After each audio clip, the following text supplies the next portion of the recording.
ಧ್ಯಾನ ಅನ್ನೋದು ಯಾವ ಭೂಮಿಕೆ ಅಂದರೆ ಆ ಭೂಮಿಕೆಯಲ್ಲಿ ಯಾವ ಭೂಮಿಯಲ್ಲಾದ್ರೂ ಬೆಳೆಯುವಂಥ ವಸ್ತು ಅಲ್ಲ, ವಿಷಯ ಅಲ್ಲ, ವಿಚಾರ ಅಲ್ಲ. ಧ್ಯಾನಕ್ಕೆ ಒಂದು ವಿಭಿನ್ನವಾದ ವಿಶೇಷವಾದ ಒಂದು ಭೂಮಿಕೆ ಬೇಕು, ಒಂದು ಮನೋಧರ್ಮ ಬೇಕು, ಒಂದು ಬ್ಯಾಕ್ಗ್ರೌಂಡ್ ಬೇಕು, ಒಂದು ಬುನಾದಿ ಬೇಕು, ಒಂದು ಕ್ವಾಲಿಟಿ ಬೇಕು, ಒಂದು ಪ್ರಿಪ್ರೇಷನ್ ಬೇಕು. ಧ್ಯಾನ ಆಗಬೇಕಾದ್ರೆ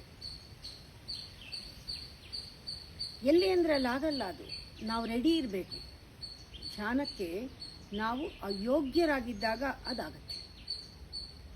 ಧ್ಯಾನ ಎಫರ್ಟ್ಲೆಸ್ ರಿಲ್ಯಾಕ್ಸೇಷನ್, ಅದು ಶ್ರಮವಿಲ್ಲದ ನಿಧಾನ, ಶ್ರಮವಿಲ್ಲದ ಸಾವಧಾನ, ಶ್ರಮವಿಲ್ಲದ ಸಮಾಧಾನ, ಶ್ರಮವಿಲ್ಲದ ಸಮಾಧಿ.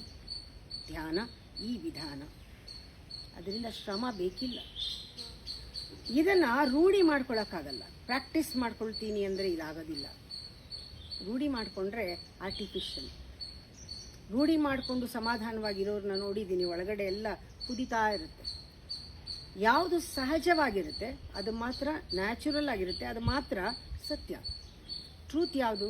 ಸಹಜವಾಗಿ ಬರೋದೆಲ್ಲ ಸತ್ಯ. ಪ್ರತಿ ಕ್ಷಣವೂ ಕೂಡ ನಾವು ಜೀವಿಸಬೇಕು. ಪ್ರತಿ ಕ್ಷಣನೂ ಅದಕ್ಕೇನು ಮಾಡಬೇಕು? ಒಂದು ಸ್ವಲ್ಪ ಹೊತ್ತು ಪ್ರತಿದಿನ ಒಂದು 15 ನಿಮಿಷ 20 ನಿಮಿಷ ಆದ್ರೂ ಇದನ್ನು ನಾವು ಕೂತ್ಕೊಂಡು ಡೆಲಿಬರೇಟಾಗಿ ಡೆಲಿಜೆಂಟಾಗಿ ಮಾಡಬೇಕು. ಏನು, ನಾನು ಯಾರೂ ಅಲ್ಲ, ಈಗ ನಾನು ಏನೂ ಮಾಡಬೇಕಾಗಿಲ್ಲ, ನನಗೇನೂ ಬೇಕಿಲ್ಲ, ನಾನೇನೂ ಮಾಡೋದಿಲ್ಲ, ಐ ಆಮ್ ನೋ ಬಡಿ, I am not doing anything, just being with your self.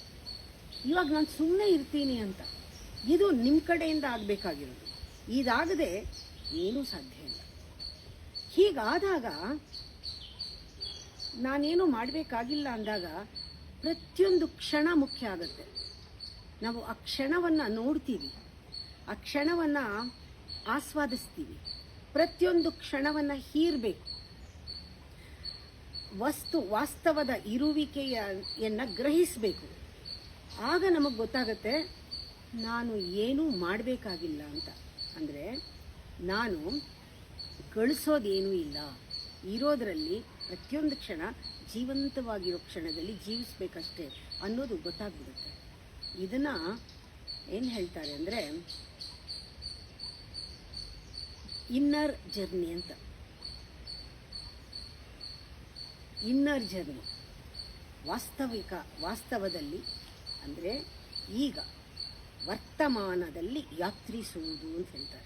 ವರ್ತಮಾನದ ಯಾತ್ರೆ ಎಲ್ಲಿಗೂ ಹೋಗೋದಲ್ಲ, ತಾನು ಸುಮ್ಮನೆ ಏನು ಮಾಡದೇ ಇದ್ದರೆ ಒಳಗಡೆ ಹೋಗ್ತೀವಿ. ಈ ವರ್ತಮಾನದ ಯಾತ್ರೆಯಲ್ಲಿ ಅಂಗೈಯಲ್ಲೇ ಶಾಶ್ವತತೆ ಅಂತಾರೆ. ಶಾಶ್ವತತೆ ಅನ್ನೋದು, ಆ ಕಾನ್ಸ್ಟೆಂಟ್ ಅನ್ನೋದು, ಪರ್ಮನೆಂಟು ನಮ್ಮ ಅಂಗೈಯಲ್ಲೇ ಸಿಗುತ್ತೆ, ಇಲ್ಲೇ ಇದೆ. ಅದು ನಾವು ಸುಮ್ಮನೆ ಕೂರ್ಬೇಕಷ್ಟೇ. ಅದಕ್ಕೆ ನಮಗೆ ಚೆನ್ನಾಗಿ ಗೊತ್ತಾಗಬೇಕು, ಮೂಲವಾಗಿ ಆ ನಿಜ ಗೊತ್ತಾಗಬೇಕು. ನಾವು ಏನೋ ಗಳಿಸಕ್ಕೆ ಹೊರಟಿದ್ದೀವಿ, ಅದು ಗಳಿಸೋದು ಇಲ್ಲ. ಆದರ್ಶಗಳು ಯಾವುದೂ ಬೇಕಿಲ್ಲ, ಇರೋದೇ ಆದರ್ಶ. ಈಗ ಆನಂದವಾಗಿ ಇರೋದೇ ಆದರ್ಶ ಅಂತ. ಇದಕ್ಕೊಂದು ಉದಾಹರಣೆ ಕೊಡ್ತೀನಿ. ಇದು ಪ್ರಾರಂಭದಲ್ಲಿ ಕಷ್ಟ ಆಗುತ್ತೆ, ಇಲ್ಲ ಅಂತ ಹೇಳಲ್ಲ.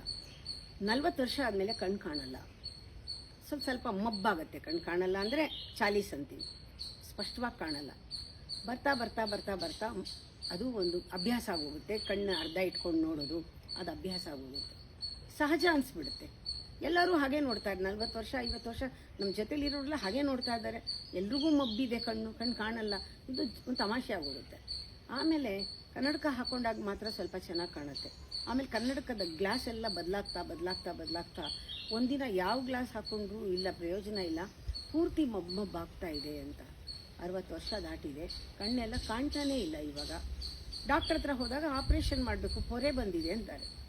ಪೊರೆನಲ್ಲೇ ಇದ್ವಿ ಒಂದು 20 ವರ್ಷ 25 ವರ್ಷ, 20 ವರ್ಷನೇ ತಳ್ಳಿಬಿಡ್ತೀವಿ ಪೊರೆನ. 40ರಿಂದ 60ವರೆಗೂ ಹಾಗೆ ಅಭ್ಯಾಸ ಆಗೋಗಿರುತ್ತೆ. ಆ ಪೊರೆ ತೆಗಿಬೇಕು ಅಂತ ಹೇಳಿದಾಗ ಆಪ್ರೇಷನ್ ಆಯಿತು. ತಕ್ಷಣ ಏನಾಗುತ್ತೆ? ಅದೇ ಆಗೋದು. ಮನಸ್ಸಿನಿಂದ ಅಮನಸ್ಸಾದಾಗ, when you go beyond mind, the same thing happens. ಗಲಿಬಿಲಿ ಆಗುತ್ತೆ ಆ ಬೆಳಕು ನೋಡಿ. ಆ ಸ್ಪಷ್ಟತೆ ನೋಡಿ, ಅಯ್ಯೋ ಇಷ್ಟು ಈ ಥರ ನೋಡ್ತಿದ್ನ ನಾನು, ಎಲ್ಲರೂ ಹೀಗಿದ್ದಾರ, ನಾನು ಹೇಗೋ ಕಾಣ್ತಾ ಇದ್ನಲ್ಲ, ನಾನು ಹೀಗಿದ್ದೀನ. ಸ್ವಲ್ಪ ದಿನ ಮಾತ್ರ ಅಡ್ಜಸ್ಟ್ ಆಗೋದಕ್ಕೆ ನಮಗೆ ಗಲಿಬಿಲಿ ಆಗುತ್ತೆ. ಆ ಬೆಳಕೆ ನಮ್ಮನ್ನು ಗಲಿಬಿಲಿ ಮಾಡುತ್ತೆ. ಆ ಕಣ್ಣು ಸ್ಪಷ್ಟತೆ ಬಂದಮೇಲೆ ನಾನು ಎಷ್ಟು ಮಬ್ಬಲ್ಲಿ ನೋಡ್ತಾ ಇದ್ದೆ, ಅರ್ಧಂಬರ್ಧ ನೋಡ್ತಾ ಇದ್ದೆ, ಸರಿಯಾಗಿ ನೋಡ್ತಾ ಇರಲಿಲ್ಲ, ಕ್ಲಾರಿಟಿ ಇರಲಿಲ್ಲ. ಆವಾಗ ಆ ಕ್ಲಾರಿಟಿ ಬರೋಕ್ಕೆ ಶುರು ಆದಾಗ ಅಡ್ಜಸ್ಟ್ ಆಗೋಕ್ಕೆ ಸ್ವಲ್ಪ ದಿನ ಹೇಗೆ ತಗೊಳುತ್ತೋ ಹಾಗೇನೇನೆ ಒಂದು 20-30 ವರ್ಷ ಒಬ್ಬನ ಜೈಲಿನಲ್ಲಿ ಹಾಕ್ಬಿಟ್ಟಿದ್ರು. 30 ವರ್ಷ ಜೈಲಲ್ಲಿದ್ದ ಬೇಡಿ ಯಾವಾಗಲೂ. ಅವನು ಇದ್ದಕ್ಕಿದ್ದಂಗೆ ಅವನು ತುಂಬ ಒಳ್ಳೆ ಮನುಷ್ಯ ಅಂತ ಗೊತ್ತಾಗಿ ಅವನ ಆ್ಯಟಿಟ್ಯೂಡ್ ಬದಲಾಗಿರೋದೆಲ್ಲ, ಅವನನ್ನು ಇದ್ದಕ್ಕಿದ್ದಂಗೆ ಒಂದು ಮೆಸೇಜ್ ಬಂತು, ಇವತ್ತು ನಿನ್ನನ್ನು ರಿಲೀಸ್ ಮಾಡ್ತಾ ಇದ್ದೀವಿ, ಬಿಡುಗಡೆ ಹೋಗಬೇಕು ಅಂತ. ಅವನಿಗೆ ಅದು ತಗೊಳಕ್ಕೆ ಆಗಲಿಲ್ಲ, ಅಭ್ಯಾಸ ಆಗೋಯ್ತು, ಅದೇನೇ ಅಭ್ಯಾಸ ಆಗೋಯ್ತು, ಮನಸ್ಸು ಹಾಗೇನೇನೆ. ಅವನು ಹೋಗಲೇಬೇಕಾದಾಗ ಬಂದಾಗ ಹೇಳ್ತಾನೆ, ನನಗೆ ಈ ಬೇಡಿ ಹಾಕ್ಕೊಂಡು ಅಭ್ಯಾಸ ಆಗಿದೆ, ಮಲ್ಕೊಂಡು ಕೂತ್ಕೊಂಡು ಊಟ ಮಾಡುವಾಗ ಯಾವಾಗಲೂ ಬೇಡಿ, ದಯವಿಟ್ಟು ಈ ಬೇಡಿ ಇಲ್ಲದೆ ಜೀವನ ಮಾಡೋಕ್ಕಾಗಲ್ಲ ನನಗೆ, ಇದನ್ನು ತೊಗೊಂಡು ಹೋಗ್ಲಾ ಮನೆಗೆ ಅಂತ ಕೇಳ್ತಾನಂತೆ. ಹಾಗಾಯಿತು. ಕುರುಡನಿಗೆ ತಕ್ಷಣ ಒಂದು ಬೆಳಕು ಕಾಣಿಸ್ಬಿಟ್ರೆ ಆ ಪ್ರಕಾಶನ ಗಲಿಬಿಲಿ ಆಗುತ್ತೆ. ಹಾಗೆ ನಮಗೆ ಮೆಡಿಟೇಷನ್ನಲ್ಲಿ ಆ ಸಾವಧಾನ ಸಮಾಧಾನ ಸಮಾಧಿ ಸ್ಥಿತಿಗೆ ಹೋಗ್ತಾ ಹೋಗ್ತಾ ಮನಸ್ಸನ್ನು ಮೀರಿ ಹೋದಾಗ, ಅತೀತಕ್ಕೆ ಹೋದಾಗ, ಖಾಲಿ ಆಗಿಬಿಟ್ಟಾಗ, ಏನೋ ಒಂದು ಬೆತ್ತಲೆ, ಏನೂ ಇಲ್ಲ, ಖಾಲಿ, ಆ ಫೀಲಿಂಗ್ ಬರುತ್ತೆ, ವಾಯ್ಡ್ ಫೀಲಿಂಗ್ಸ್ ಇಮ್ಮಿಡಿಯೇಟ್ ಆಗಿ ಆ ಬೆಳಕು ಕಾಣಿಸುತ್ತೆ. ಅದು ತಯಾರಿಲ್ಲ.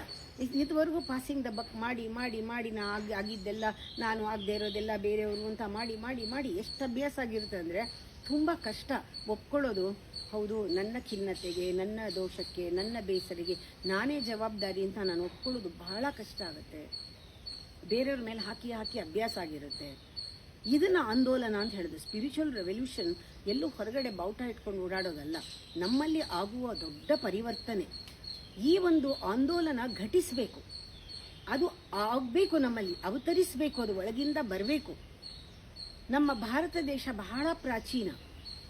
ನಮ್ಮ ಭಾರತ ದೇಶದಲ್ಲಿ ಬುದ್ಧನಿಗೆ ಘಟಿಸಿತು, ಶಂಕರಾಚಾರ್ಯರಿಗೆ ಘಟಿಸಿತು, ರಾಮಕೃಷ್ಣ ಪರಮಹಂಸರಿಗೆ ಘಟಿಸಿತು.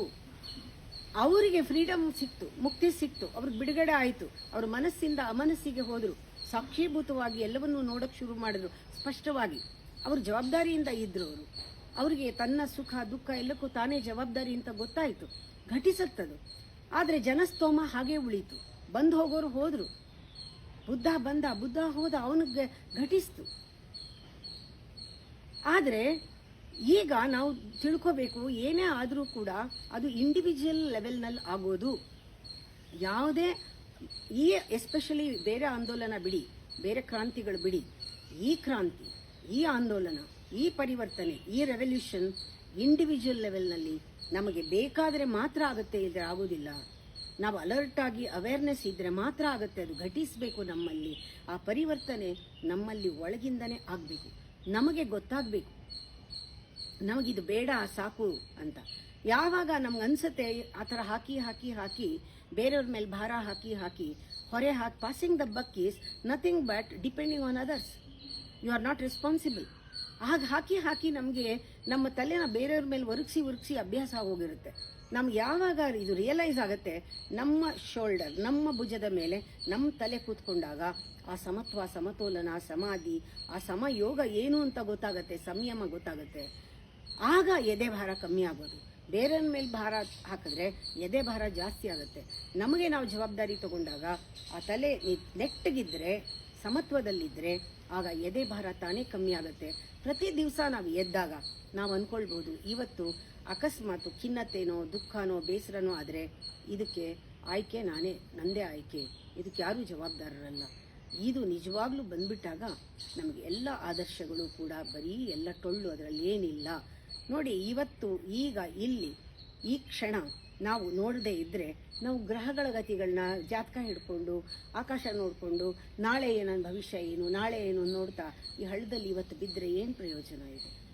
ದೂರದ ಬೆಟ್ಟ ಯೋಚನೆ ಮಾಡಿಕೊಂಡು ಎಲ್ಲೋ ಹೋಗ್ತೀನಿ ನಾಳೆ ಅನ್ನೋ ಭವಿಷ್ಯ ಬಿಟ್ಟು ವರ್ತಮಾನದಲ್ಲಿ ನಾವು ಯಾತ್ರಿಸಬೇಕು. ವರ್ತಮಾನದಲ್ಲಿ ಯಾತ್ರಿಸಿದಾಗ ಸತ್ಯ ಅನ್ನೋದು, ಅಸ್ತಿತ್ವ ಅನ್ನೋದು, ಆ ಒಂದು ಪರ್ಮನೆಂಟ್ ಏನಿದೆ ನಮ್ಮಲ್ಲಿ, ಶಾಶ್ವತವಾದದ್ದು ಏನಿದೆ, ದೇಹ ಹೋದರೂ ಉಳ್ಕೊಳ್ಳೋದು ನಮ್ಮ ಅಂಗೈಯಲ್ಲೇ ಕಾಣಿಸೋಕ್ಕೆ ಶುರು ಆಗುತ್ತೆ. ಇದೆಲ್ಲರಿಗೂ ಆಗಬೇಕು. ಇದಕ್ಕೆ ಯೋಗ ಅಂತ ಹೇಳೋದು. ಈ ಯೋಗಕ್ಕೆ ಮನುಷ್ಯನಿಗೆ ಸಂಪೂರ್ಣವಾಗಿ ಒಂದು ಎಲಿಜಿಬಿಲಿಟಿ ಇದೆ. ಅದೇ ಮನುಷ್ಯನ ಜನ್ಮ. ಮನುಷ್ಯ ಈಸ್ ಎಲಿಜಿಬಲ್ ಫಾರ್ ದಿಸ್. ಇದಕ್ಕೆ is entitled to enjoy this freedom. ಯಾವಾಗ ನಮಗೆ ಬೇಕು ಈ ಫ್ರೀಡಮ್ ಒಳಗಡೆಯಿಂದ ನಾನೇ ಕಂಡ್ಕೋಬೇಕು ಅಂತ ಬಂದರೆ ಖಂಡಿತವಾಗ್ಲೂ ಸಿಗುತ್ತೆ.